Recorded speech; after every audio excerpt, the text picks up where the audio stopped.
안녕하세요. 2월의 선관 2월입니다. 오늘은 오분 사주 보는 방법 간단하게 이야기할게요. 물론 5분 동안 돈이 얼마나 있다, 그리고 관운이 얼마나 있다, 이 정도를 다 알게 되는 것은 아닙니다. 이 5분 동안은 내가 누구인지 나라는 사람의 상징성에 대해서 같이 알아볼 텐데요. 우리는 삶을 살면서 인생을 살면서 운이라는 것을 필연적으로 맞닥뜨리게 됩니다. 이러한 운을 공부하기 위해서 이 사주 명리학은 아주 너무너무 좋은 학문 중에 하나입니다. 오늘 간략하게 5분 사주 공부법 같이 시작해 볼게요. 일단 사주를 보기 위해서는 만세력이라는 어플을 하나 깔아야 합니다.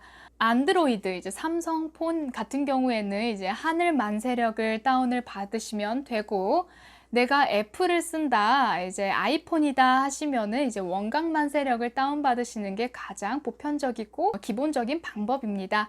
저는 하늘도마뱀 만세력을 평소에 많이 썼기 때문에 아이폰을 쓰다가도 이 만세력 때문에 핸드폰을 바꾼 케이스인데요. 하늘 도마뱀이 간략하고 깔끔하게 나오기 때문에 저는 하늘 도마뱀 만세력을 추천드리고 있습니다. 이렇게 도마뱀 만세력 혹은 원각 만세력, 이 만세력 어플을 깔게 되면 그 어플을 눌러보면 이렇게 화면에 딱 나옵니다. 여러 가지 한자들과 색깔들이 번잡하고 혼잡스럽게 되어 있기 때문에 많은 분들이 사주를 처음 배우실 때 한자가 너무 많습니다. 한자가 너무 어려워요. 이게 다 무슨 내용일까요? 라고 이야기를 주시는데 사실 너무나 간단하고 너무나 쉽습니다. 어렵게 돌아가시기보다는 아주 쉽고 단편적으로 핵심적인 부분들만 공부하셔도 충분히 볼 수 있으니 영상 재밌게 계속 시청해 주세요. 그리고 지금은 5분 간단 만세력이지만 이 향후에 더 배우고 싶으신 분들은 댓글에다가 이 부분 배우고 싶어요 라고 적어주시면 제가 따로 또 영상을 제작하겠습니다. 만세력을 보면 오행이라는 것이 있는데, 오행이라고 하는 것은 5가지의 속성인데요.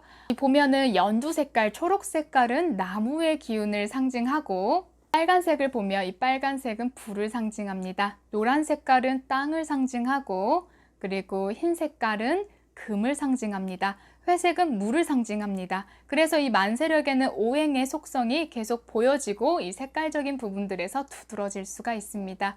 본원이 가장 중요합니다. 본원은 나를 뜻하기에 내가 누구인지를 알려주는 하나의 척도가 될 수 있습니다. 그래서 본원에 무슨 색깔인지에 따라서 나는 나무로 태어났구나, 나는 불로 태어났구나, 나는 금으로 태어났구나 라는 것을 알 수가 있습니다. 이러한 초록 색깔, 노란 색깔에 대한 전체적인 색깔을 인지가 되셨을 것이라고 보여지는데요. 그럼 간단하게 본원의 색깔에 따라서 어떤 성격인지 같이 유추해 보도록 하겠습니다. 본원이 초록 색깔이신 분들은 이 한자들이 떠 있을 거예요. 근데 하나씩 설명드리자면 너무나 커지기 때문에 간략하게 설명해 드릴게요. 본원이 초록색이신 분들, 초록색은 나무와 꽃, 이런 나무의 속성을 가진 생명체로 우리가 흔히 이야기를 합니다. 이런 나무의 특징을 살펴보면 쭉쭉 뻗어나가는 성장력을 이야기할 수가 있고, 배려심과 착함을 들 수 있습니다. 우리나라가 특히 나무의 나라인데요. 그래서 정이 많고 유교적으로 예절에 대한 부분들과 그리고 성장을 뜻하기도 합니다. 본원이 빨간색이신 분들 설명해 드릴게요. 빨간색은 우리가 태양과 조그만 화롯불이라고도 이야기를 합니다. 이 불이라고 하는 것은 굉장히 활발함을 뜻하기도 하고, 성격이 밝고 정직하고 열정적임을 뜻합니다. 그리고 본원이 노란 색깔은 땅을 뜻합니다. 커다란 대지로 양의 글자일 수가 있고, 작은 땅이라면 정원의 뜻을 가지고 있습니다. 이러한 땅은 평화주의적인 성향을 가지고 있고 배려심이 많고 우직함을 상징합니다. 흰색은요, 금을 상징하는데요. 양과 음에 따라서 커다란 동굴이 될 수가 있고 작은 송곳이 될 수도 있습니다. 이러한 금은 현실적이고 이성적이고 의리가 강한 성향을 지니게 됩니다. 마지막으로 회색입니다. 회색은 물의 성질을 받았고, 이 물이라고 하는 것은 굉장히 지혜롭고 융통성이 강하고 그리고 배려심이 많은 성향을 이야기합니다. 간단하게 본원이 무슨 색깔인지에 따라서 내가 어떠한 성향을 가졌구나 라는 것을 대략적으로 유추할 수가 있습니다. 중요한 것은 이런 일간의 어떤 색깔인지도 너무 중요하지만 일지의 동물성도 살펴봐야 되는데요. 그러기 위해선 우리가 12지지를 살펴봐야 합니다. 어린 시절에 한자 공부를 하다 보면은 이런 12지지, 12간지에 대한 거 혹은 만화를 통해서도 많이 들어봤을 거예요. 자축인묘 진사오미 신유수레가 그 예인데요. 본원 밑에 어떠한 일지, 어떠한 동물이 들어가 있는지에 따라 성격이 다르니 같이 살펴보도록 할게요. 본원 밑에 이제 쥐라는 글자가 들어갔을 때입니다. 쥐는 우리가 다산과 풍요를 상징하고 도화성을 상징합니다. 도화성이라고 하는 것은 이성과의 그런 은밀한 유혹 그리고 인기를 상징하기도 하고 물을 의미하기 때문에 이 물이라고 하는 두뇌 회전, 지혜로움을 또 상징하기도 합니다. 쥐이기 때문에 다재다능하고 정력적인 면들도 많습니다. 그 다음은 소입니다. 소는 재물을 상징하고 부지런함을 상징합니다. 소는 땅의 기운을 의미하기 때문에 일복이 상당히 많은 일지이기도 하고 많은 부를 의미하기도 합니다. 호랑이입니다. 호랑이는 역마를 상징하고 권력을 상징합니다. 호랑이는 나무의 기운이기 때문에 진취적이고 추진력이 강함을 의미합니다. 그래서 지도자를 또 상징하기도 해요. 그 다음은 토끼입니다.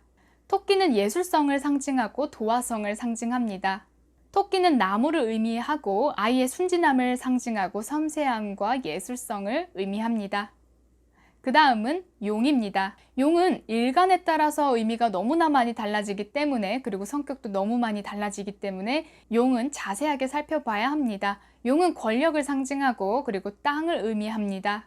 그리고 다복을 상징하고 운이 좋음을 의미합니다. 그 다음은 뱀입니다. 뱀은 역마를 상징하고 화려함을 상징합니다. 뱀은 비행기의 물상이고 깨끗함과 지혜로움 그리고 의술을 상징합니다. 그 다음은 말입니다. 말은 도화성과 역마성을 같이 두루두루 섞여 있다라고 보시면 되세요. 그리고 정력이 좋음을 의미하고 순수한 마음을 상징합니다. 그 다음은 양입니다. 양은 철학과 문학을 상징하고 작은 바늘을 상징합니다. 그리고 땅의 기운을 의미하고 어진 마음과 착함, 인내심을 상징합니다. 그 다음은 원숭이입니다. 원숭이는 역마를 상징하고 부귀와 다산을 뜻합니다.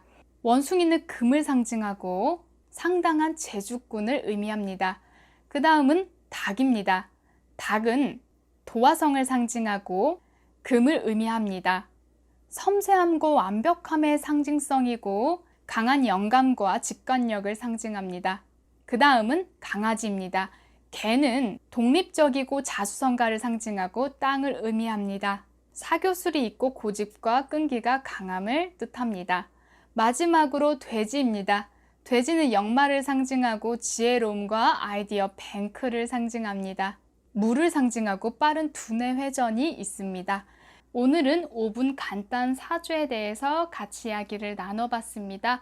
댓글로 궁금하신 점 편하게 적어주세요. 오늘도 시청해주셔서 감사합니다. 2월이었습니다.